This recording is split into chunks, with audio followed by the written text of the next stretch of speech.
নমস্কার সবাইকে। আজকের আমি পটল আলু নিরামিষ তরকারি বানাবো। দেখুন কিভাবে বানাই। তো তেলগুলো আমার গরম হয়ে গেছে, তেল এর মধ্যে পটলটা ভেজে নেব।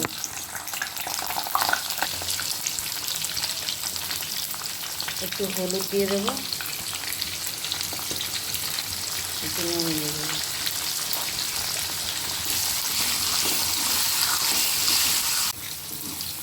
পটলগুলো আমি এইভাবে ভেজে নিয়েছি, পটলগুলো আমি তুলে নিচ্ছি। ওই তেলেই আমি আলুগুলো ভেজে নেব।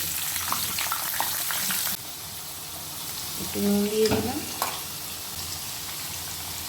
একটু হলুদ দিয়ে দিলাম।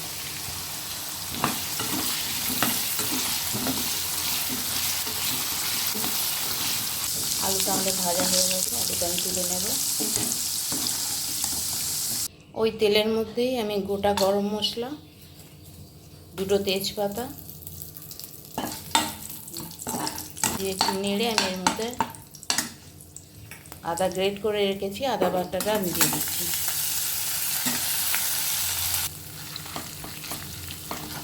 আদাটাকে আমি একটু ভেজে নিলাম, এর মধ্যে আমি দিয়ে দিচ্ছি টমেটো।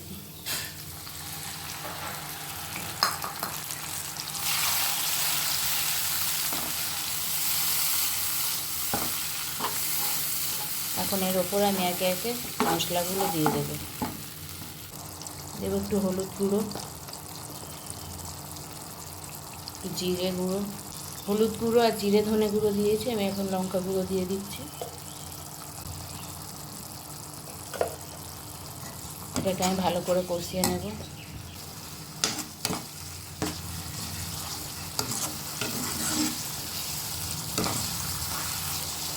এখন এর মধ্যে একটু নুন দিয়ে দেবো, যেহেতু নুন সবজিতে দেওয়া আছে তো অল্প করেই দিলাম।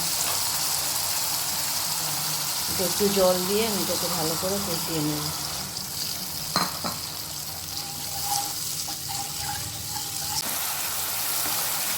মশলাটা আমাদের কষা হয়ে গেছে, তেলের ওপরে এসে গেছে, দেখুন তেল ছেড়ে দিয়েছি। আমি এখন সবজিগুলো এর মধ্যে ভাজা সবজিগুলো দিয়ে দিচ্ছি, আলু আর পটল।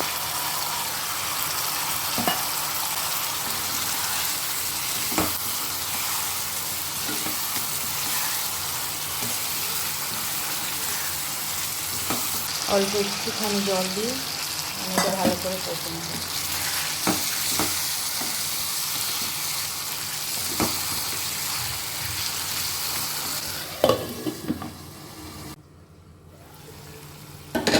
দেখুন এটা আমাদের তেলের উপর এসে গেছে, এটা আমাদের কষা হয়ে গেছে। এখন আমি এতে জল দেব।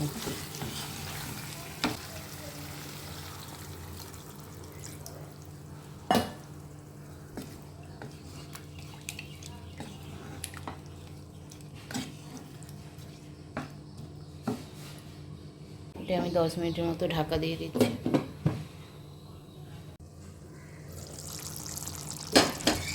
দেখুন আমাদের রেডি এটা। এখন আমি এর মধ্যে একে একে কয়েকটা জিনিস দিয়ে দেব। এখন দিয়ে দিচ্ছি গরম মশলা, যেহেতু নিরামিষ তরকারি তো এখন একটু চিনি,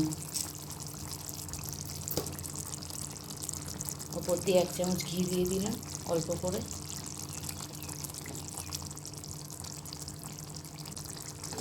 এটা আমি ভালো করে নেড়ে নিলাম। এখন এর মধ্যে আমি পাউডার দুধ 2 চামচ মতো দিয়ে দেব।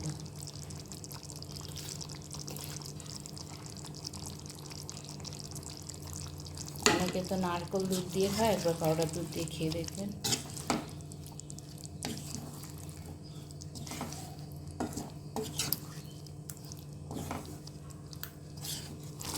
এখন আমি এটাকে 5 মিনিট গ্যাস বন্ধ করে চাপা দিয়ে রাখবো, তারপর এটাকে আমি নামিয়ে নেব।